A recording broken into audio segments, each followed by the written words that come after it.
My name is Jessica Randall, and I am 73 years old. I live in a little white house on the edge of Oak Ridge, Tennessee. Some people call this town peaceful. I call it a graveyard of secrets. You've probably heard the saying, family is the safest place in the world. Well, let me tell you something. It's the biggest lie I've ever heard. Because it was inside my own home, under the same roof where I was supposed to be safe, that my life was torn apart. I sit on my porch every evening watching the sun dip behind the hills, pretending the cicadas' hum can drown out the memories. But nothing ever silences them. Not the noise of the neighbors' lawnmowers. Not the sermons from the church down the street. Not even the pills the doctor prescribes for nerves. You see, inside this frail old body is a girl who never got to be a child. A girl who learned that monsters don't live under the bed, they share your last name. Even now, I can hear my father's voice, rough like gravel. Making things up again, girl, always making things up. He said that when I told the truth. He said it when I tried to explain why, at 14, my belly began to swell in ways a child's belly should never swell. And he wasn't alone. My mother, God bless her weak soul, looked away. My brother Tony smiled like the devil himself. And the neighbors, well, they just waved from their porches and said, "That Randall boy sure is handsome. He'll break some hearts." They had no idea the first heart he broke was mine. But tonight, on this hot July evening, I'm done hiding. I've decided to tell everything, to peel the scab off the wound I've carried for 60 years. It won't be pretty. It will make you uncomfortable, but it will be the truth. And maybe, just maybe, if I say it out loud, I can finally breathe. So let's start with the night my childhood ended. The night I understood what my family really was. Because that night, when the door creaked open and my brother stepped into the room, I realized something that froze my blood cold. No one was coming to save me. I grew up in a town that people like to call quiet. Oak Ridge, Tennessee. A place of front porches, church bells on Sunday, and neighbors who pretended to know everything but chose to see nothing. Our house sat at the end of a gravel road, small and crooked, with chipped paint that flaked like old skin. It had 3 rooms, one for my parents, one for me and Tony, and one that tried its best to be a living room, but mostly smelled of whiskey and cigarettes. My father, John Randall, was a man born angry. He worked at the nuclear plant. Not that I ever knew what exactly he did there. He came home every evening with a dirty lunch pail, a bottle in one hand, and bitterness in the other. If he was in a good mood, he'd grunt and head straight to his chair. If he wasn't, well, we all prayed for silence. My mother, Martha, was the opposite. Small, fragile, with hands red from scrubbing other people's laundry. She hummed hymns while she worked, but her voice was always low, as if afraid he might hear joy and punish her for it. She loved me, I know she did, but love without protection feels an awful lot like abandonment. And then there was Tony, my brother 5 years older. He was the golden boy. Dark hair, green eyes that made people whisper he must have inherited them from some long-lost ancestor. He was tall early on, athletic, the kind of boy neighbors called a heartbreaker. Everyone adored Tony, everyone but me. When we were younger, he'd climb trees with me, teach me how to whistle, even chase fireflies together in the field behind the house. For a while, I thought he was my friend, my protector. But something changed, slowly, quietly, in ways a child can't explain but feels in her bones. It started with looks that lasted too long, hugs that pressed too close, nights when he'd sneak into my bed with excuses my mother chose to believe. "Go back to your room, Tony," she'd whisper, half asleep, not even opening her eyes. "But I'm scared of the thunder," he'd say, slipping under the covers beside me, and she'd sigh, too tired to argue. My father, he thought it was a blessing. "That's family right there," he'd say, puffing out his chest. "Brother and sister who can't be separated, that's love." But I knew different. I felt it in my stomach, the kind of fear you can't put into words when you're only 7 years old. The fear that grows like a shadow in a house where the doors don't protect you, and that shadow, it was about to swallow me whole. Because one Easter Sunday, when I was 9 years old, Tony showed me just how dangerous family love could be. I was 9 years old the Easter it all began to change. Mama had stayed up late sewing me a yellow dress from scraps of fabric, the kind with little white lace at the sleeves. I felt so proud when I put it on that morning. For once, I almost looked like the other girls at church. The house was full that day. Cousins running around, uncles slapping each other on the back, the smell of barbecue drifting from the yard. Everyone smiled at me, telling Mama, "Jessica's turning into a young lady." I should have been happy. But when I glanced across the room, Tony was staring at me. Not the way a brother should. His jaw was tight, his soda cup squeezed so hard his knuckles turned white. Later, when the laughter spilled outside, he cornered me in the hallway. "You think you're so pretty, don't you?" he hissed. I blinked at him, confused. I was just eating cake. He leaned closer, his breath hot on my face. "Don't play dumb. You're mine. Do you hear me? Mine. I don't want to see you giving anyone else the time of day." I froze. Mine. Brothers don't own sisters. Brothers protect. They tease, maybe. They don't claim. But his eyes told me something I didn't have words for yet. Something dangerous. That night I tried to tell Mama while she washed dishes, her hands raw from scrubbing. "Mom, Tony's acting strange with me." She paused, just for a heartbeat. Her eyes met mine, and I saw it. The flicker of understanding and fear. She knew, but just as quickly she looked away. "It's all in your head, honey. Your brother loves you. He just wants to protect you." Then she went back to scrubbing, harder than before, as if she could wash the truth down the drain. And in that moment, standing there in my yellow Easter dress, I understood something terrible. I was alone. No one would save me. Not Mama, not Daddy, not the neighbours who called Tony handsome. The next time he came into my room at night, I knew. He wasn't afraid of thunder. He was the thunder. After that Easter Sunday, the house never felt the same. Even in daylight, the walls seemed closer, the air heavier, and at night, the shadows stretched long and crooked, like claws reaching for me. Tony started coming into our room more often.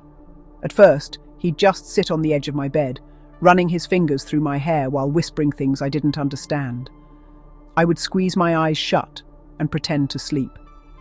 Sometimes it worked. Sometimes it didn't. When he stayed, the bed would shake.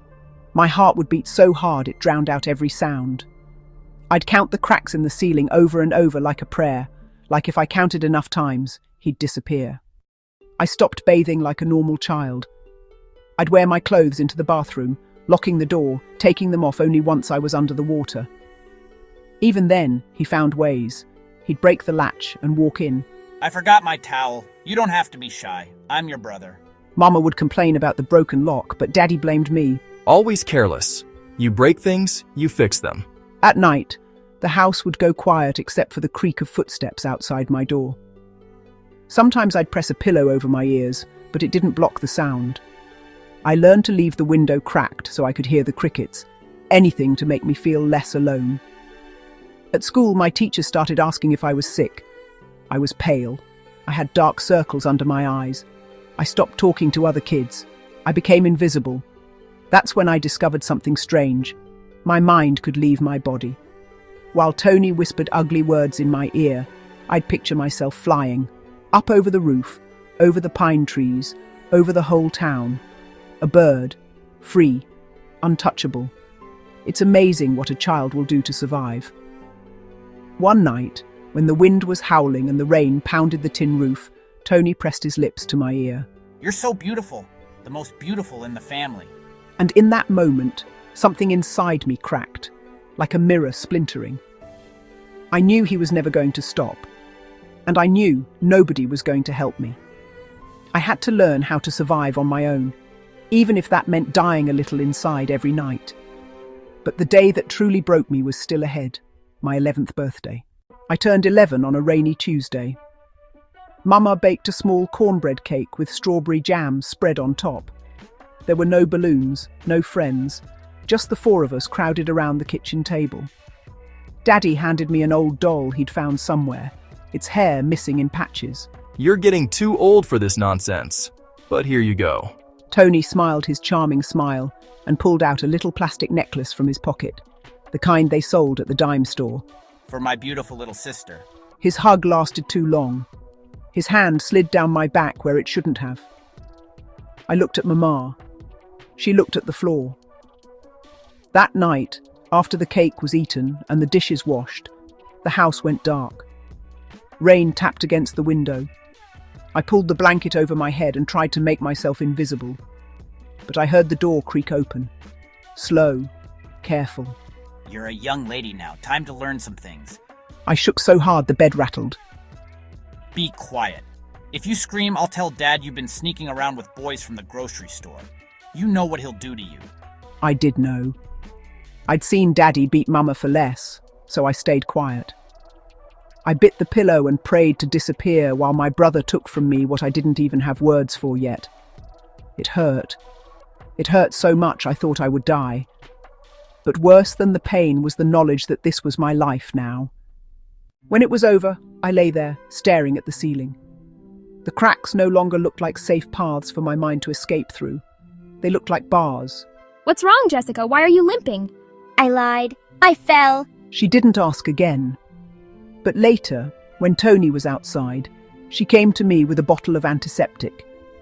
Her hands trembled as she dabbed at my skin, tears sliding down her face. But she still said nothing. And that's when I stopped hoping for rescue.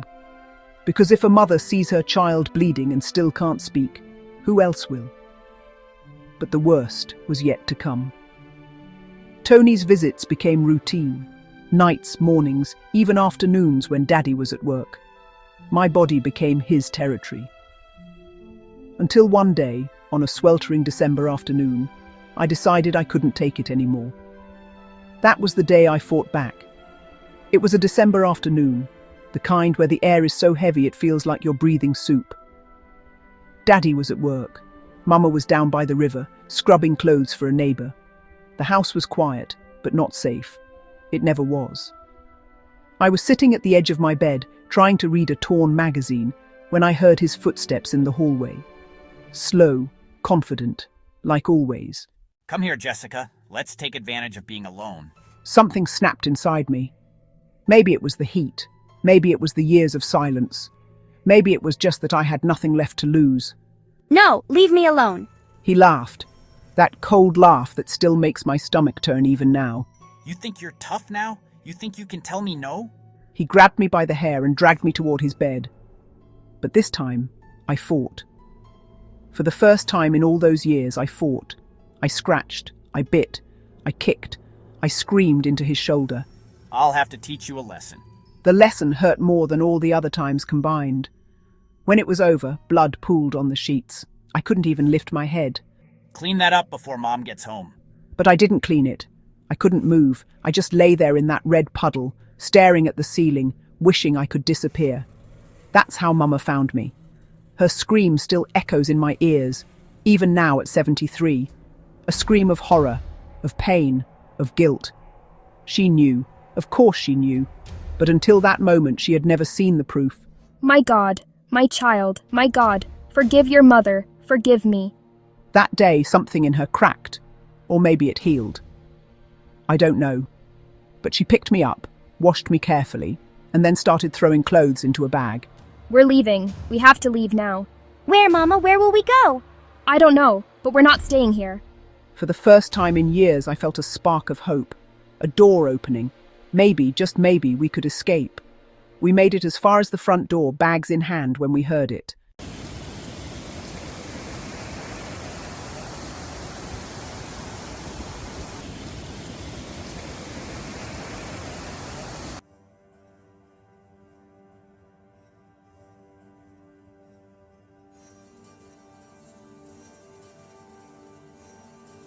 The sound of Daddy's truck on the gravel was like thunder rolling over the house.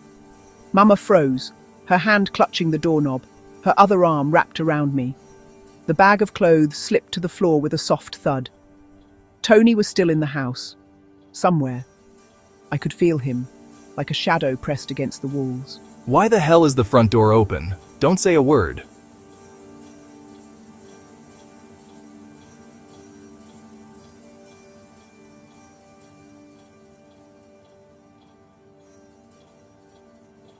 What's this? Where do you think you're going? I'm taking Jessica to Aunt Clara's. She's sick. Needs help with the baby. A lie. A shaky lie. Daddy's gaze dropped to me. My face was pale, my lips still swollen from biting back screams. His eyes lingered on the faint bloodstains at the hem of my dress. Something in his expression shifted, but only for a second.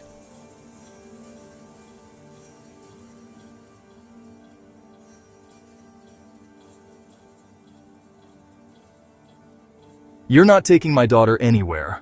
Your daughter. You sit there drinking and pretending not to see. You know what's happening in this house.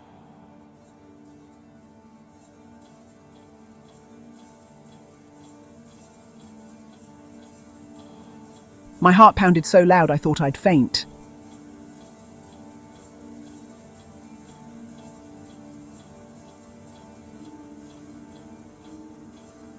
Boy, get out here.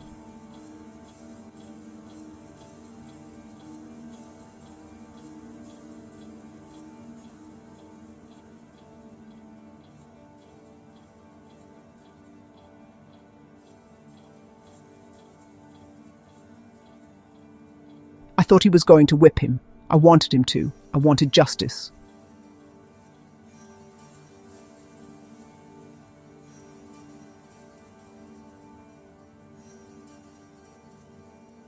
You let this happen. You brought this shame into my house.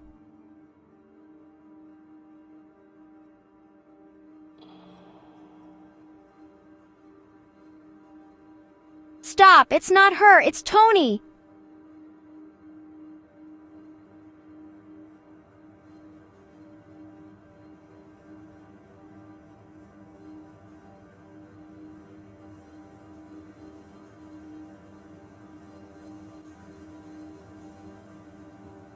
That night, Mama bled in silence. Daddy drank himself into a stupor, and Tony smirked from the shadows, untouched. It was then I understood the truth. The men in this house would protect each other before they'd ever protect me. And if I wanted to survive, I couldn't wait for anyone else to save me. I'd have to find a way out on my own. After that night, something inside me hardened. The little girl who prayed to the ceiling cracks was gone. What stayed behind was quieter, sharper, like glass after it shatters. I stopped crying when Tony came. I stopped begging. I stopped looking at Mama for help. I knew she loved me, but her love couldn't save me. Her body bore Daddy's anger, and her silence carried Tony's sins. So I learned to keep my own silence, but not for their sake, for mine. I became a watcher. I noticed things no one else did. Like how the neighbours left their back porch door unlatched after supper, or how the church ladies always talked about the train station 2 towns over, where girls could get work cleaning houses. At school, I lingered near maps in old textbooks, tracing routes with my finger. Not far, just far enough, anywhere but here. At night, when Tony pressed himself against me, whispering about how I was his forever, I kept my eyes open and fixed on the moonlight slipping through the cracked blinds. I told myself, one day I'll follow that light. One day I'll walk right out of this house and never come back. The first real chance came when Mama sent me to the store with coins wrapped in a handkerchief. On the way, I passed by the bus stop. A man in a brown suit was buying a ticket from the booth, folding it neatly into his wallet. A bus. I had never ridden one before, but I knew right then that was the door. That night, while everyone slept, I hid Mama's empty flour sack under my bed. Slowly, over days, I began filling it with scraps. A piece of cornbread tucked from supper, matches I found behind the stove, 2 pencils, and a torn notebook page. My treasure, my survival kit. I didn't know when or how, but I swore I would leave. The hardest part was Mama. Some nights I wanted to shake her awake and scream, "Come with me," Please. But I knew she wouldn't. She couldn't. Daddy's chains on her were too heavy, so I planned my escape alone. Every night I whispered to myself, wait, watch, be ready. But Tony noticed I had changed. He noticed I no longer trembled the same way, and that made him dangerous. It was a Thursday evening, the kind where the cicadas scream so loud you can't hear yourself think. I had been at school all day, pretending to do math, while really sketching out the bus schedule I'd overheard. My little sack was almost ready. Just a few more scraps, a few more coins, and I could run.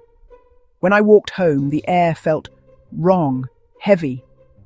The front door creaked as I pushed it open. The house was quiet. Too quiet.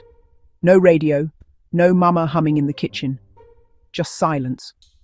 Then I saw him.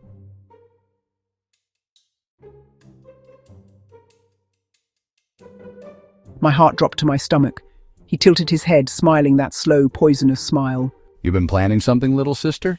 I froze in the doorway. My mouth went dry. He pulled out the scraps, the notebook page with my shaky handwriting, even the bus times I had copied down. He waved them in the air like a prize. You think you can leave me? After everything I've done for you? I wanted to scream that he hadn't done anything for me, that he'd stolen everything from me. But the words caught in my throat. He stood, stepping closer, his shadow swallowing mine. You're mine. You hear me? Mine. And if you ever try to run, I'll kill Mama. I'll kill her while you watch. The room spun. My knees buckled. He shoved the sack back under the bed and leaned close enough for me to feel his breath. You belong here. Don't forget it. That night, he came harder than ever before, angry, punishing, making sure I knew the price of dreaming. When it was over, I lay there staring at the wall, my body shaking, but my mind colder than ice. Because I understood something new. Running wasn't just about saving myself anymore. It was about saving Mama too. But to do that, I'd have to be smarter, quieter, more patient than him. I couldn't just slip out the door with a flour sack. He'd kill us both if I failed. So I began waiting for the right storm, the night when everything would collide. And when it came, it would change our lives forever. It was the middle of January when the storm came. A real one this time, not the quiet, invisible kind that lived in our house, but a black sky, screaming wind, rain hammering the roof like nails. The power went out. The house went dark. For the first time in years, I felt the walls shiver, like they were afraid too. Daddy was at the bar. Mama sat at the kitchen table, staring at the floor, her hands twisting a dish rag. Tony paced the hallway like an angry dog, muttering under his breath. I felt it in my chest. This was it. This was the night. I had nothing but the clothes on my back and a few coins in my pocket. No sack anymore, no bus schedule. But I had a plan burned into my brain from months of watching. When the storm reached its loudest pitch, I moved. Quiet, slow, careful. I slipped out of the room, past Tony's door, past Mama's trembling hands. My heart hammered so hard I thought it would give me away. I reached the back door. The wind yanked it open before I could. Rain hit my face, cold and sharp. Freedom smelled like wet pine and gasoline.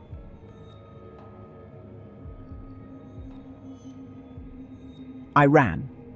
Bare feet slapping the mud, nightgown soaked, hair plastered to my face. The rain blurred everything but the bus stop light far ahead, glowing faintly like a star. You come back here, you little whore. You'll never get away. I ran faster. My lungs burned, my legs screamed. I reached the road just as headlights appeared, a truck barreling through the rain. I waved my arms, screaming. The truck skidded to a stop inches from me. Get in. I didn't hesitate. I dove inside. She slammed the door, hit the gas, and we roared down the road, leaving Tony screaming in the storm behind us. I curled up on the seat, shaking, gasping for air. Child, where's your mama? Home. She's still home. We're going to fix this. We're calling the police. And for the first time in my life, I believed someone. For the first time, I felt the world tilt from nightmare toward possibility. The woman drove me straight into town, rain lashing the windshield, the wipers fighting to keep up.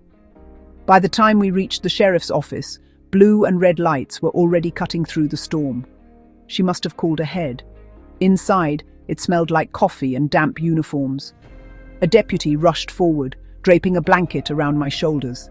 I could barely speak. My teeth chattered too hard. What happened, sweetheart? That girl's been hurt. Bad. Someone needs to check her home, right now. The sheriff nodded, his face grim. Within minutes, cars were speeding back toward the gravel driveway I thought I'd never see again. Hours passed. They let me sit by a heater, sipping cocoa from a styrofoam cup. Then the sheriff came back, his hat dripping wet. He squatted down in front of me. Jessica, he said, we found your mama. She's safe. We took her to the clinic. She's real worried about you. And Tony? His jaw tightened. He looked at the floor before answering. We got him. He tried to run when we pulled up. He won't be coming back to that house. For a moment I didn't believe it. Couldn't believe it. Tony, caught. The shadow that haunted me finally dragged into the light. But then the sheriff's voice grew softer.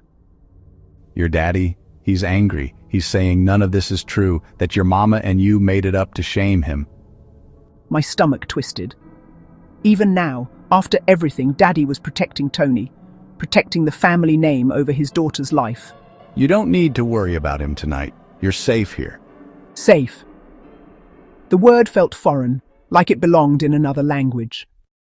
The weeks that followed were a blur of questions, papers, and whispers. The sheriff's men kept coming back, asking me to tell the story again and again. Each time I spoke, it felt like ripping open a wound that had barely begun to close. But they said it was important. Your voice matters now, Jessica. People need to hear it from you. I wasn't sure if I believed them. For so long, my voice had been nothing more than noise that no one cared to hear. But when Mama squeezed my hand during each interview, I held on and found the strength to speak. The doctor confirmed what I already knew deep in my bones. I was pregnant. They asked me if I wanted to keep the child, if I wanted options. But in 1965, in a town like Oakridge, those options were barely whispers, dangerous paths no one dared speak about too loud. I didn't know what I wanted. I only knew that nothing about my life would ever be normal again. At school, the news spread faster than a fire in July. The Randall family's dirty laundry was finally out in the open. Some girls looked at me with pity, others with curiosity, like I was some strange exhibit at a carnival. Boys avoided me altogether, whispering behind their hands. And the adults, well, they were worse. Mrs. Johnson, my neighbour, brought casseroles and kindness. But most of the town looked at me the way people look at a broken window. Something ugly, something that ruined the view. My father didn't help. From jail visits, he shouted that I was a liar, that I had ruined the family's name, that I had seduced my own brother. Some believed him. Others stayed silent. Silence always favoured the abuser. But Mama changed. Slowly, quietly, she became someone else. She took a job at the diner, waiting tables for long shifts. Her hands cracked from washing dishes, but her chin held high. She no longer whispered, "Stay quiet, my child." Instead, she told me, "We will survive this, Jessica. One way or another, we will survive." It was the first time I believed her. Still, nights were hard. I'd wake up sweating, hearing phantom footsteps in the hallway, convinced Tony was coming back. Sometimes I screamed. Sometimes I just curled into a ball, clutching my belly, praying that the life inside me wasn't cursed before it even began. One night, Mama sat beside me, brushing the damp hair from my forehead. "You're stronger than me," she said softly. "You fought back. You spoke up. I should have done that years ago." Her voice cracked. For the first time, I saw her not as my mother, but as another broken girl, trapped in the same house, under the same shadow. And in that moment, I promised myself something. I wouldn't let silence win anymore. The road ahead was uncertain. Pregnancy, gossip, courtrooms. But I was no longer alone. Mama stood with me. And for the first time, I began to wonder if maybe, just maybe, there could be a life beyond the pain. The courthouse smelled of old wood and sweat. the kind of smell that clings to your skin. Mama and I sat on a hard bench, her hand wrapped around mine, both of us trembling as the doors swung open and they brought Tony in. He didn't look like the monster from my nights. He looked clean, polished, hair combed, shirt ironed, that same easy smile that had always fooled everyone. Some women in the crowd even sighed, whispering about how handsome he was. I wanted to scream at them. Handsome was just another mask. When the judge called my name, my knees nearly buckled. I had to walk past my father, sitting stiff in the front row, his eyes burning holes into me. He didn't nod, didn't speak, but his silence was louder than a gunshot. "You're a disgrace. You'll regret this." I took the stand anyway. The lawyer asked me to tell my story. My throat felt tight, but I forced the words out. The nights, the bathroom, the birthday, the blood. Each detail ripped from me like a piece of flesh. People shifted uncomfortably in their seats. Some shook their heads, some covered their mouths. For the first time, they were hearing the truth that had been locked inside our house. When I finished, the room was so quiet, I could hear the ceiling fan creak. Then Tony's lawyer stood. "Jessica," he said, in a voice too sweet, "isn't it true you have a wild imagination? That you've told stories before?" I froze. My father's old words echoed in my mind. "Making things up again, girl." But Mama leaned forward, whispering, "You tell the truth, baby. You look him in the eye." So I did. "No, sir," I said, my voice steady for the first time. The only story I ever told was the lie I lived under my father's roof. When Tony took the stand, he lied with the smoothness of someone who'd been practicing for years. "She wanted attention. She came to me. I pushed her away. She's jealous of my girlfriend." My stomach twisted, bile rising in my throat, but then something unexpected. Mrs. Johnson, the neighbour, raised her hand to testify. She told the court about seeing me crying behind the church, about the bruises, about how she'd always suspected. Her voice trembled, but she spoke anyway. For the first time, I realized I wasn't completely invisible. Someone had seen me. The verdict came days later. Tony was found guilty, not of everything he deserved, but enough to put him behind bars. My father stormed out of the courtroom, swearing he'd never forgive me. Mama and I just sat there, too drained to even cry. Walking out into the sunlight, I felt strange, lighter, but also hollow. The monster was caged, but the scars were still mine. I wasn't free yet, not completely. But for the first time, freedom wasn't just a dream. It was a possibility. After the trial, life didn't magically become easier. People think justice is a door that opens into peace, but for me, it only opened into another storm. The whispers followed me everywhere. At the grocery store, I'd hear them behind me. "That's the girl who had her brother's baby." At church, mothers pulled their children close when I walked by, as if pain were contagious. Mama stood by me through it all. She worked 2 jobs, barely sleeping, just to keep a roof over our heads. "We'll make it," she'd say, handing me a bowl of soup on nights when I couldn't even eat. She carried her own shame like a cross, but she never let go of me again. And then the baby came. A girl, tiny, fragile, with a cry that filled the hospital room and broke something open inside me. I held her against my chest, and for the first time in years, I felt something pure. Love that wasn't poisoned, love that wasn't stolen. I named her Hope. Raising her wasn't simple. Every time she smiled, I saw the shadow of her father-brother in the tilt of her eyes. Every time she cried, the weight of what brought her into the world pressed down on me. But she was innocent. She was mine. And I swore I'd never let anyone hurt her the way I'd been hurt. People judged. Some suggested I give her away, that I was too young, too damaged, that the baby was a reminder of sin. But Mama looked them dead in the eye. "She's my grandbaby," she said, "and she'll be loved." And she was, not by everyone, but by us. As the years passed, I learned how survival worked outside the courtroom. It wasn't about big victories. It was about the small things. Hope's giggle when she learned to walk, the smell of cornbread baking on Sunday afternoons, the way Mama would hum hymns while folding laundry. Tony's ghost never left completely. Prison walls might have held his body, but in my dreams, he still found me. In my scars, he still lived. But each day with Hope reminded me that I was more than what he'd done. I wasn't just a victim. I was a mother. I was a survivor. And for the first time, I started to believe I might one day be free. Now you know almost everything. But stories like mine don't end with courtrooms or verdicts. They don't even end with raising children. They end with silence, or with a choice to break it. I'm an old woman now. My hands shake as I write these words.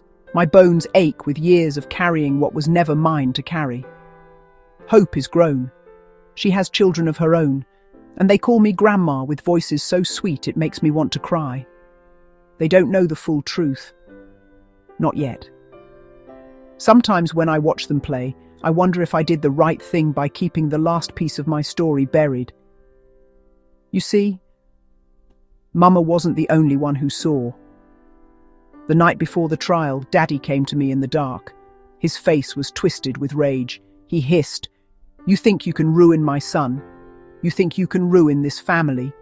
But then, his voice broke, and for a split second, I saw fear in his eyes, not for me, for himself, because he knew, he'd known for years, and he had chosen silence.